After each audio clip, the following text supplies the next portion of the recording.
Bonjour à tous et merci d'assister à ce webinaire présenté par SSQ Assurance. Je me présente, Jean-François Pacanam, analyste en gestion de l'offre de fonds de placement chez SSQ.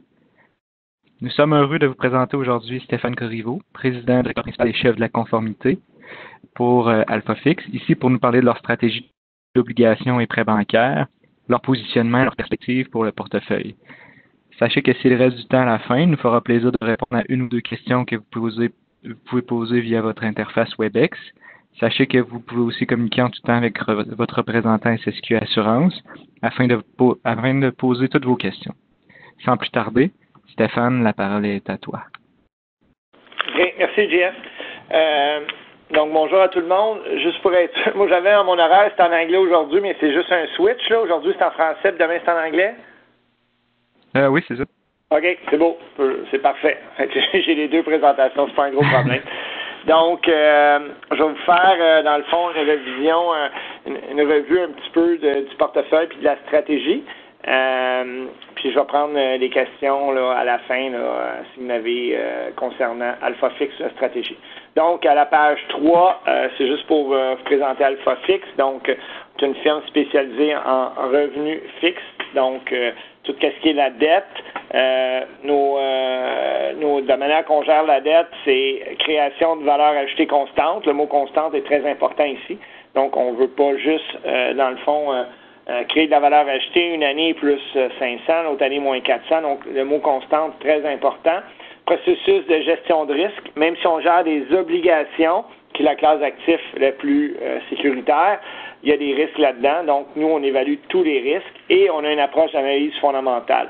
L'exemple que je donne tout le temps, c'est que si on n'est pas capable de comprendre où est-ce que les profits sortent de la firme parce qu'ils prennent de l'argent ici, ils les envoient aux Bermudes, ça passe par le Luxembourg, puis ça revient au Canada, puis il y a un profit, on n'investit pas dans ces compagnies-là. Nous, il faut regarder l'argent qui est en haut, dans le fond, les revenus, moins les dépenses, les profits, il faut bien analyser, dans le fond, la firme. Donc, c'est ça qu'on appelle l'analyse fondamentale. La firme, vous le voyez, on est maintenant à 19. Donc, la firme a été créée en 2008. Donc, sur les 19, on est très fiers de dire qu'on a des personnes qui ont travaillé dans divers environnements, dans diverses entreprises, qui ont des formations différentes, que ce soit en actuariat, en finance, en économie, dans le fond, en comptabilité. Puis on a même une personne qui a une maîtrise en environnement, Paul-Marie Vigneault. Ça, c'est pour notre produit Obligation verte. On va en parler tantôt parce que vous allez voir que l'investissement responsable est très important chez nous. Page 5, les étapes importantes. Vous voyez qu'on est maintenant rendu à 6 milliards d'actifs sous gestion, 62 clients. On a commencé à zéro en 2008. Notre premier client, en passant, c'est SSQ, donc les fonds propres. Donc, par la suite, on est allé sur la plateforme. Donc, on est très content là, d'avoir maintenu et même augmenté la relation avec SSQ depuis le début. Le fonds qu'on parle aujourd'hui, vous le voyez, c'était lancé en 2015. Donc, c'est la stratégie Rendement Plus qui combine, dans le fond, deux formes de gestion chez nous. Maintenant, à la page 6, quand je vous disais que tous les facteurs ESG, qui est environnement, sociaux et gouvernance, sont importants chez nous, bien, vous voyez que dès la création de la firme en 2008, ces facteurs-là ont été intégrés, dans le fond, dans notre gestion. On est signataire des PRI depuis 2009 et on a lancé le premier fonds d'obligation verte au Canada en 2017. L'autre chose qui est importante, on vient dans le fond, d'avoir reçu une notation la plus élevée au Canada d'une grande firme de consultation mondiale en avantages sociaux, une firme d'actuariat que malheureusement on n'a pas le droit de nommer, mais on a reçu la meilleure notation au Canada. On est le seul gestionnaire à avoir cette notation-là, dans le fond, en action ou en obligation. Donc c'est juste pour vous dire que chez nous, les placements ESG, éthique responsable, obligation verte, ben c'est pas juste du marketing, c'est intégré dans l'ADN de la firme. Donc, ça, c'était la première partie, présentation de la firme. Je sais qu'il y en a qui nous connaissent déjà. Est-ce qu'il y en a qui ont des questions spécifiquement sur cette partie-là?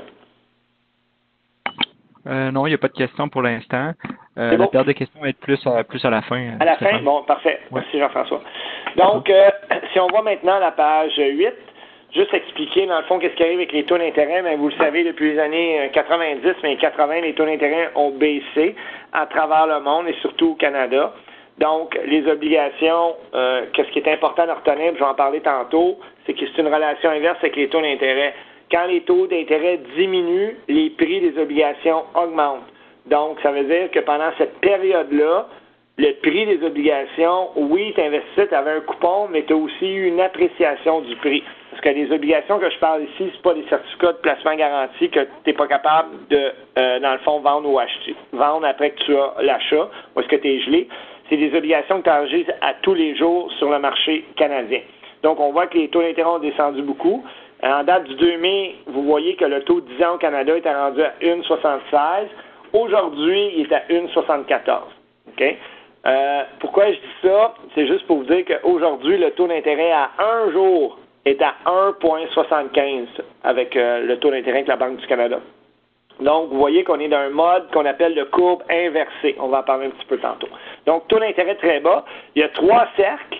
Et 3 cercles, c'est quand les taux d'intérêt, dans le fond, ont augmenté. Si vous allez à la page 9, vous voyez qu'est-ce que ça fait? Une augmentation de taux fait des rendements négatifs. Je vous l'ai dit tantôt, c'est une relation inverse. Donc, on voit que les barres vertes, c'est des années civiles depuis 1985.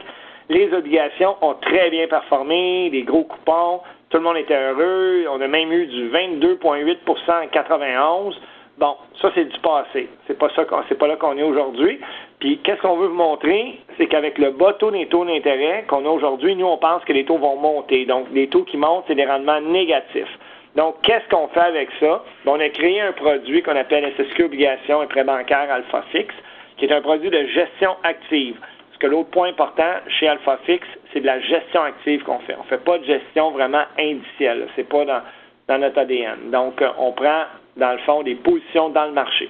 L'objectif de ce produit-là, c'est maximiser la probabilité de rendement positif dans n'importe quel cycle économique, tout en ayant une protection du capital, puis tout en ayant un rendement courant élevé. Rendement courant élevé, on parle ici d'un coupon élevé, très important. Nos perspectives présentement dans le cycle, hausse de taux d'intérêt, donc ça veut dire que j'ai une durée plus courte, et hausse, dans le fond, des écarts de crédit. Donc, ça veut dire, dans le fond, que quand les écarts de crédit augmentent, c'est la même chose qu'une hausse de taux d'intérêt, ça veut dire que mes prix sur mes obligations de société diminuent. Donc, je vais avoir une faible sensibilité au mouvement des taux d'intérêt ou des écarts de crédit. Donc, comment qu'on fait ça? Ça, c'est à la page 11. C'est qu'on a un produit, dans le fond, qu'on appelle Rendement Plus.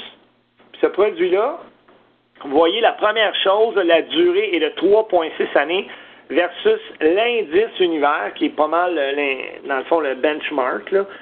L'indice de référence des gestionnaires, ceux qui investissent en obligations, est de 7,7 années. Donc, on a 4 années de durée de moins que, dans le fond, l'indice univers. Ça, je vais vous dire qu'au Canada, il n'y a pas beaucoup de gestionnaires qui se positionnent comme ça. Donc, je protège, dans le fond, le capital des clients en diminuant la durée. Parce que plus la durée est haute, plus, justement, que les taux d'intérêt augmentent, plus il y a une perte, dans le fond, dans les obligations.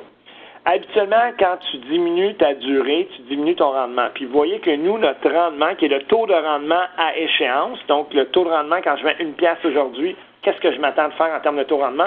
3,2 versus l'indice qui est à 2,3 Donc, j'ai 90 points centésimaux au 0,9 de plus, dans le fond, que l'indice univers. Comment je peux faire ça? Bien, l'ingrédient qu'on utilise, c'est des obligations normales que vous connaissez, des provinciales, des municipales, des sociétés et des fédérales, et des prêts bancaires. On va revenir aux prêts bancaires tantôt. Donc, dans mon portefeuille, qu'est-ce que je fais? C'est que je diminue mes obligations fédérales pour augmenter, justement, mes obligations de société et mes obligations, dans le fond, municipales. Fait que on appelle ça, dans le fond, je vais chercher un portage positif. Et en même temps que ça, je mets 33% de prêts bancaires. Le prêt bancaire, voyez-les comme une obligation de société, sauf qu'elle est de premier rang garantie. Donc, on va le voir dans la structure en capital tantôt. C'est une obligation, dans le fond, je vais l'appeler à carburant élevé en octane. Donc, il me donne vraiment un très bon coupon, puis je suis très bien protégé parce que je suis premier rang dans la société. Donc, le mix des deux me donne un produit, dans le fond, que vous voyez à la page 11. L'objectif de valeur ajoutée, c'est faire 1,5 de plus que l'indice univers. Maintenant, la page 12, il n'y a rien qui est statique. J'ai dit qu'on avait une approche gestion active. Donc, dépendamment de ce qui arrive avec les taux d'intérêt, la durée du portefeuille peut varier de moins 5 à plus 5 années, dans le fond, par rapport à l'indice de référence. Donc, ce produit-là, il est unique au Canada. Il n'y a pas vraiment d'autres gestionnaires que je connais qui fait ça. Donc, dépendamment comment on se positionne, si on pense que les taux d'intérêt vont monter, ma durée est comme là, est à moins 4. La journée qu'on va penser que les taux d'intérêt vont descendre, bien, ma durée va monter à 2-3 années, même jusqu'à 5 années par-dessus l'indice.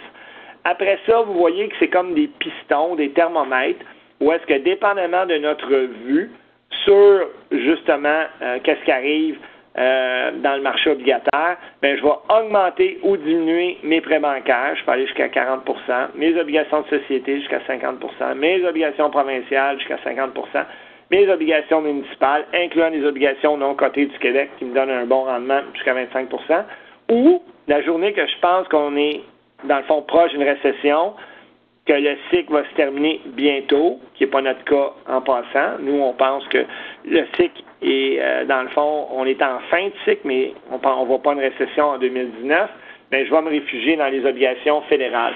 Donc, AlphaFix fait ça pour vous et pour vos clients. Donc, en résumé, qu'est-ce que ça fait, le produit? Réduction de près de 60 % du risque de hausse de taux d'intérêt. C'est exactement qu'est-ce qu'on veut pas pour les obligations, parce qu'une hausse de taux d'intérêt veut dire rendement négatif. Tout en faisant ça, on a un rendement courant élevé. On a un risque de crédit limité parce qu'on se positionne favorablement dans la structure de capital. Le prêt bancaire, c'est un instrument qui est peu volatile. Dans le fond, le prêt bancaire, on va le voir tantôt, à part les obligations, pas les obligations, mais les T-bills, les bons du Trésor du Canada, c'est le deuxième instrument financier le moins volatile parmi tous les investissements financiers qui sont évalués en valeur marchande. Et c'est une gestion active qui permet de créer de la valeur ajoutée. En parlant de ça, vous le voyez que dans l'année, donc 2019 à ce jour, bien, vous voyez que le rendement du composite de notre produit a fait 4,3 %. L'univers a fait 3,80 %. Donc, on est à 49 points centésimaux de valeur ajoutée. Donc, ça, c'est dans l'année. Puis là, vous comprenez que les taux d'intérêt, vu que le rendement est positif dans l'univers, les taux d'intérêt ont beaucoup diminué depuis le début de l'année. Fait que même en diminution de taux d'intérêt, où est-ce que le rendement est positif, on a bien performé. Donc, l'objectif, c'est de faire 150 points de base. On ne l'a pas pour le moment, mais c'est pas inquiétant, parce que nous, on pense que la hausse des taux d'intérêt va venir dans les prochains trimestres. À côté de ça, on a à la page 15 une des composantes qui est le prêt bancaire. Donc, vous voyez que le prêt bancaire, depuis le début de l'année, est déjà à 5,71 % de rendement. Le prêt bancaire devrait finir autour de 8 % cette année en termes de rendement. Donc, un instrument très intéressant, dans le fond, qui a bien performé. Bon, maintenant, si on va à la page 17, expliquer un petit peu plus, dans le fond, les prêts bancaires, qui est, dans le fond, une de nos stratégies qu'on aime beaucoup. Premièrement, si on vient à rendement risque, on le voit ici, les obligations, comment que ça fonctionne. Donc, on l'explique avec un balancier. Quand les taux d'intérêt augmentent, les prix diminuent. Quand les taux d'intérêt diminuent, les prix augmentent. Donc, relation inverse. Puis là-dedans, il y a comme un effet de durée. Une durée, ça dit quoi? Ça dit de combien mon prix de mon obligation va bouger. Donc, plus ma durée est longue, plus j'achète des échéances de long terme, des 10 ans, des 20 ans, des 30 ans, plus un mouvement de taux d'intérêt va faire réagir mon prix, dans le fond, à la hausse ou à la baisse d'une plus grande ampleur. Donc, c'est pour ça qu'ici, que dans mon balancier, quand je montre quand les taux d'intérêt augmentent, les prix diminuent, mais vous voyez que plus ma durée est longue, plus pour une même hausse de taux d'intérêt, mon prix va diminuer. Donc, à la page 18, on explique un petit peu le prêt bancaire avec Burger King, Tim Hortons. La compagnie s'est vendue 27 milliards. Donc, qu'est-ce qui est arrivé? Les acheteurs ont mis 17,8 milliards d'équité. Ils ont levé 2,3 milliards en obligations. Puis là, il restait 6,8 milliards à, dans le fond, trouver d'argent pour payer les vendeurs. Donc, ils sont allés voir une banque. La banque, elle a organisé un syndicat bancaire dont AlphaFix fait partie. Donc, on est dans le syndicat bancaire. Le syndicat bancaire prend le 6,8 milliards et syndique ce prêt-là avec divers intervenants. Donc, chez AlphaFix, exemple, on a 50 millions dans le prêt bancaire Burger King, Tim Hortons. À côté de nous, il y a plein d'autres banques, il y a d'autres gestionnaires. OK? Qu'est-ce qui est bien important là-dessus, c'est que je suis premier rang garanti. Donc, vous le voyez en haut. Donc, voyez-les comme une chute. Si un jour, la compagnie Burger King, Tim Hortons est vendue 20 milliards à place de 27, bien moi, je suis payé 6,8. Les obligations sont payées 2,3. Et whoop, ceux qui ont mis le capital action en place de 17, maintenant sont rendus à 10 milliards. C'est eux autres qui assument le risque. Si la compagnie est vendue 30 milliards dans 5 ans, je suis encore payé 6,8, les obligations 2,3. Puis ceux qui ont mis le capital action va monter de 17, exemple, à 20 milliards parce que la compagnie est vendue, dans le fond, 30 milliards. Donc, qu'est-ce qu'il faut retenir d'un prêt bancaire? C'est qu'on prête l'argent à une compagnie comme une obligation. Je reçois un très bon coupon, puis la compagnie va m'en mettre cet argent-là dans 3, 4, 5 ans.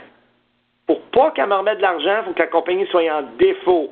Défaut voulant dire que la valeur du capital action et la valeur des obligations, dans le fond, ne vaut plus rien. Parce que tu peux avoir un défaut. Qu'est-ce qui est important, c'est un taux de recouvrement. Donc, si moi j'ai 100% d'un taux de recouvrement, ça ne me dérange pas d'avoir un défaut parce que je vais avoir mon argent. Donc, pour que je perde un sou dans Burger King, Tim Hortons, techniquement, il faut que l'équité soit à zéro et la dette subordonnée soit à zéro. Pourquoi je dis techniquement, des fois, il y a une petite valeur résiduelle là, qui est très basse qu'on donne à l'équité et la dette subordonnée sur ce rang-là. Donc, prêt bancaire, premier rang, garantie. Garantie, ça veut dire quoi? Ça veut dire que la banque, donc moi, en tant que prêteur, je prends tous les actifs que je veux, OK, pour être sûr que la compagnie me rembourse intérêt et capital. Donc, une compagnie qui vient chercher un prêt bancaire, c'est pas parce qu'elle aime ça, c'est parce qu'elle est obligée de faire ça. Donc, elle doit donner beaucoup de garanties pour être sûre que les banques et les investisseurs prêtent leur argent. Ça, c'est un marché, en passant, qui est fermé. Donc, quelqu'un qui voudrait acheter sur la bourse un 5 000 $ du prêt bancaire de Burger King, Tim Hortons, oubliez ça, vous ne serez pas capable. Donc, il faut que tu fasses partie du syndicat bancaire. Nous, on a engagé des personnes ici, dont Mme Diane Favreau, qui a travaillé à la Banque Royale, ainsi que la Caisse de dépôt, qui a fait partie de ces syndicats bancaires-là, qui a, dans le fond, qui est notre lien principal avec les banques américaines. OK? Là, les chiffres en bleu, c'est juste pour montrer que quand on a fait le prêt en décembre 2004, la compagnie, elle évolue depuis ce temps-là.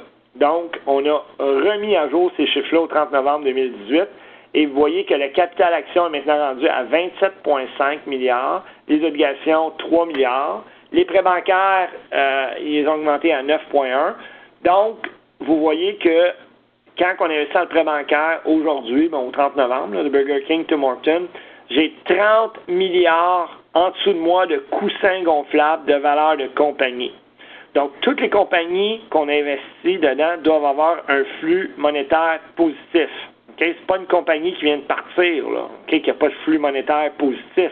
Burger King, Tim Hortons, vous les connaissez. Dans le fond, ça va assez bien comme compagnie. Puis en plus, depuis ce temps-là, ils ont fait une acquisition. C'est pour ça que les prêts bancaires ont monté.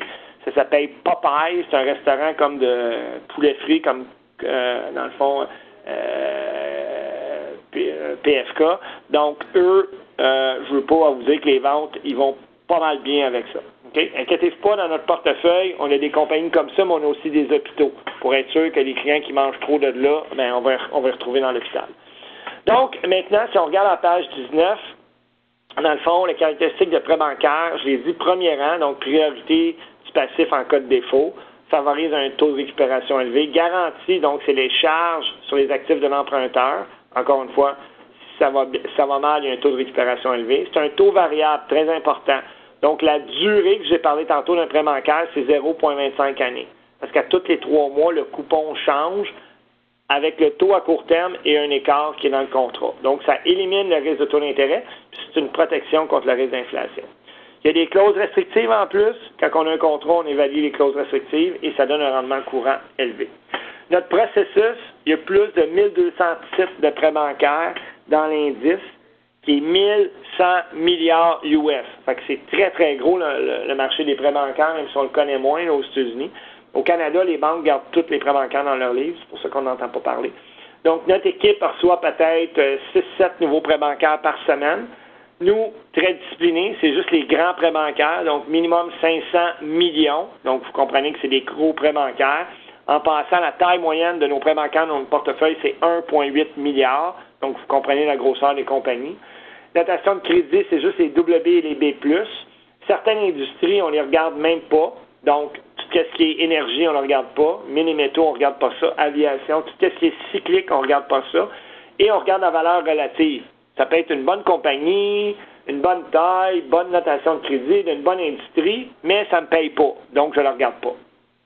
Après que j'ai trouvé des compagnies, peut-être une ou deux par semaine, qui m'intéressent, je fais venir toute la documentation. Donc, c'est de la documentation privée. On doit signer là-dessus des serveurs sécurisés. On fait une analyse quantitative, qualitative, structurelle. C'est un rapport d'une vingtaine de pages qui est produit par notre équipe, qui est présenté au comité d'investissement pour approbation du crédit. Fait que là, quand ça arrive au comité d'avertissement, c'est oui, non, ou refaites vos devoirs. Si c'est oui, est-ce qu'on l'achète pour une émission primaire, une émission secondaire? C'est une émission primaire, on regarde le prix, ça a de l'allure ou pas. Une émission secondaire, ça dépend du prix. Parce qu'à chaque jour, le prêt bancaire, c'est, dans le fond, à chaque jour, il se transige, dans le fond, presque 2,8 milliards de prêts bancaires par jour, dans le fond, sur le marché secondaire. Fait qu'on finit avec un portefeuille qui a 45 à 55 prêts bancaires. C'est un portefeuille qui a chaque année un taux de roulement d'à peu près 30 %. Donc, même si on investit un prêt bancaire, on regarde la compagnie, ça va-tu bien? Est-ce que le secteur va bien? Oui, on l'aime, on la garde. Non, on la revend, puis on en achète un autre. Quand on la revend, habituellement, on la revend autour de 100 $. Le prêt bancaire est très stable dans le temps, donc il reste à 100 $. Notre fonds prêt bancaire, vous l'avez à page 21, c'est là-dedans que vous êtes investi. Donc, il y a plus que 1,483 milliards. Donc, c'est le plus gros fonds prêt bancaire institutionnel au Canada. Donc, Alpha Fix, on est le plus gros gestionnaire. Le taux de rendement échéance, 4,51. Donc, ça, c'est très intéressant. Il y a 45 émetteurs. Puis, vous voyez nos 10 plus grosses positions à date du 29 mars. Donc, des compagnies que probablement vous connaissez. Ça passe de Dell à Burger King, à des hôpitaux, à des compagnies, dans le fond, dans le plastique, des compagnies dans l'Internet. Donc, bien diversifiées.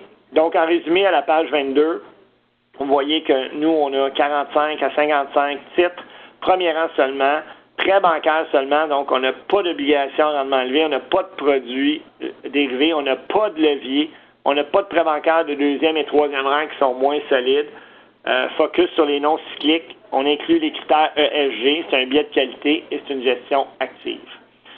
À la page 23, on vous montre, parce que des fois, les personnes nous disent « Oui, mais Burger King, Tim Hortons, c'est bien intéressant, là, mais les autres fonds, dans le fond, prêts dans votre fonds, comment ils sont structurés. » Donc, on vous montre ici les compagnies publiques, parce qu'il y a des compagnies privées qu'on ne peut pas vous montrer, étant donné qu'on a signé des documents dans le fonds de confidentialité. Qu'est-ce qui est important de voir? C'est que mon prêt bancaire, plus mes obligations sécurisées, donc le vert plus le orange, ça, là, c'est ça qui est premier rang.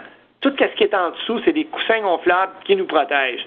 Donc, si je prends Global Paiement, qui est à peu près dans le milieu, vous voyez que j'ai à peu près, disons, 18 % de prêts bancaires, puis tout le reste, c'est de la capitalisation boursière. Donc, vous comprenez qu'avant que je perde un sou, il faut que la valeur de la compagnie baisse, si j'ai 18 %, dans le fond, de 82 % pour que je perde mon argent. Donc, c'est pas un risque, dans le fond, qui arrive à tous les jours. C'est un risque extrême, puis nous, on est payé pour analyser ça. Fait que la compagnie fait un peu moins de ventes, ça ne me dérange pas, c'est la capitalisation boursière qui va diminuer. Pensez-y, c'est comme si vous allez à la banque, vous achetez, dans le fond, une maison, la banque peut vous prêter 200, 300, 400 000 parce qu'elle garde la maison en garantie. Si vous y allez pour vous, personnellement, pour avoir, dans le fond, une marge de crédit, ils vont vous donner 10, 15 000 maximum parce que vous n'avez pas d'actifs en garantie. Les prêts bancaires, c'est la même chose. La banque prête parce qu'elle a des actifs en garantie, puis là, vous le voyez. Ceux qui sont dans le fond, qui font de l'immobilier, c'est comme avoir un loan to value de 80 %. Tout le monde, de 20 %. Donc, tout le monde veut prêter à ces bâtisses-là parce que si ça va mal, tu vends la bâtisse puis tu te payes. Donc, c'est la même chose pour les prêts bancaires. Vous avez ici certaines choses. L'autre chose, en termes de volatilité, les prêts bancaires, c'est certain que c'est un produit de crédit. Donc, ça bouge un petit peu quand la bourse, elle bouge. OK, comme des obligations dans le fonds de société ou même des obligations du Québec qui est crédit. Puis on vous montre la ligne verte, c'est la volatilité annualisée sur une période de 3 ans. Donc, vous voyez que les prêts bancaires, beaucoup moins volatiles que des actions ou des obligations à rendement élevé. Donc, oui, quand ça shake un petit peu dans le marché, les prêts bancaires peuvent bouger un peu, mais n'oubliez pas que tant que la compagnie fait de l'argent, à la fin, moi, je vais chercher mon 100 $ de capital et j'ai fait l'intérêt. Mais c'est quelque chose qui est vraiment pas volatile. Bon, finalement, dans le fond, les 5 dernières minutes, Jean-François, on a jusqu'à 12h30, c'est ça? Je vais continuer, dans le fond, sur... Oui, c'est parfait. Il te reste 5 minutes. Ouais, excuse-moi. Oui, il te reste 5 minutes, Stéphane. OK, bien, je vais faire 2 minutes sur l'économie, puis après, je prendrai des questions s'il y en a. Donc, pour nous, là, vous avez vu que la Réserve fédérale, elle a monté les taux de 1% en 2008. Ça, c'est le taux un jour. On est rendu à 2,5%. Au Canada, on est à 1,75. Présentement, la Réserve fédérale est en pause, c'est-à-dire qu'elle regarde ce qui arrive dans l'économie. Nous, on croit, contrairement au marché, que d'ici la fin d'année, ils vont continuer à augmenter les taux, comme au Canada d'ailleurs. Ceux qui ont vu les chiffres d'emploi au Canada, on a créé 100 000 emplois au dernier trimestre. Étant donné qu'on est 10 fois plus petit que les États-Unis, c'est comme si on créait au dernier mois, pas au dernier trimestre. C'est comme si on créait 1 million d'emplois aux États-Unis, donc l'économie va très bien selon nous. Donc, on n'a pas à avoir des taux d'intérêt si bas que ça. OK? Donc, à suivre là-dessus. Si vous regardez, on va aller directement à la page 28. Vous voyez les taux d'intérêt obligataires, la différence entre le 2 ans et le 30 ans au Canada, qui en 2015 était à peu près 2 aujourd'hui est rendu à 0,45, même pas point centésimaux. Donc, la courbe, on l'appelle, elle est très flat, donc on n'est pas payé pour acheter des obligations de 10 ans et 30 ans. Donc, c'est pour ça qu'on a une durée beaucoup plus courte. Page 29, l'économie aux États-Unis, croissance de 3,2 %. Donc, on ne parle pas de récession pour le moment. N'oubliez pas qu'une récession, c'est 2 trimestres consécutifs de PIB négatif. La dernière fois, c'est arrivé, c'était en 2008. Fait que oui, on est en fin de cycle, fait que oui, on fait attention, mais pas pour 2019. Si on va voir l'emploi aux États-Unis à page 31, qu'est-ce qui est important, les choses qu'on regarde, c'est les inscriptions à l'assurance chômage. Donc ça, c'est pas, dans le fond, un sondage, c'est vraiment le nombre de personnes. Puis vous voyez que, dans le fond, à la mi-avril, on était rendu en moyenne à 207 000 personnes en moyenne par semaine qui allaient s'inscrire à l'assurance chômage. Pendant la récession, la ligne rouge, là, on était à 650 000. 207, la dernière fois qu'on a vu ça, c'est les années 70. Donc, l'économie va très bien aux États-Unis. OK? Puis si je finis avec l'économie du Canada à la page 34, donc une bonne croissance économique, nous autres aussi au Canada. Le dernier trimestre a moins bien été, mais c'est surtout relié au pétrole qui a augmenté. Qu'est-ce qui est important au Canada à la page 35? C'est justement la création d'emplois. Donc, vous voyez qu'en mars, on a perdu 7 000 emplois, mais en avril, on en a créé 100 000. Donc, une croissance d'emplois très élevée, ce qui nous amène à la page 36, dans le fond, taux de chômage au Canada, qui était 5,8 au 17 avril, mais on est rendu à 5,6. C'est jamais vu un taux de chômage à 5,6 depuis qu'on a des statistiques en 1976. Puis si je regarde à Montréal, à Québec, taux de chômage très bas. Donc nous, si on va à la page 38, conclusion, c'est croissance économique va justement modérer, donc on ne parle pas de récession, ça veut dire qu'une croissance moins élevée. Salaire et inflation s'en viennent. Pourquoi? Parce que justement, il n'y a pas de travailleurs, donc je dois augmenter mon salaire. Puis sur le prix du pétrole, je pense que vous l'avez vu, le prix de l'essence a vraiment augmenté beaucoup. Ceux qui pensent que c'est juste le prix de l'essence, ça va se transférer dans le transport, ça va se transférer dans les fruits et légumes, donc on pense que l'inflation s'en vient. Les banques centrales vont avoir un rôle important à jouer, mais moins qu'avant. Et on est en fin de cycle, donc il faut faire attention là-dessus. Donc, ça fait pas mal le tour sur la stratégie, le produit, comment AlphaFix gère. Il reste peut-être 2 minutes, donc je peux prendre des questions. Merci beaucoup, Stéphane. On va passer à la période des questions. On a déjà 2 questions, dans le fond, dans la section Q&A. Puis si vous en avez d'autres, vous avez juste à les poser dans cette section-là. La première question qu'on a, c'est quel est le processus de prise de décision pour le gestionnaire de portefeuille lorsqu'il veut modifier les proportions entre les obligations et les prêts bancaires? OK, bonne question. Donc ça, on revient comme c'est à la page, attendez une minute, on va y aller. à la page 12. Donc, nous, la première chose qu'on regarde, c'est vraiment comme la durée. Donc, où est-ce qu'on veut être en termes de durée, dépendamment où est-ce qu'on est dans le cycle. Après ça, on se dit, quel est l'instrument qui va me donner le plus de rendement par rapport au risque, étant donné où est-ce que je suis dans le cycle. Donc, exemple, si mes obligations de société ont un très bon écart de rendement, j'en veux plus. Mes obligations du Québec, très large écart de rendement, j'en veux plus. Au fur et à mesure que ces écarts-là diminuent, ben j'ôte des obligations de société, j'ôte des obligations provinciales, puis je peux me réfugier soit dans les obligations fédérales ou dans d'autres. Donc, c'est tout le temps une valeur relative un versus l'autre et où est-ce que je suis dans le cycle.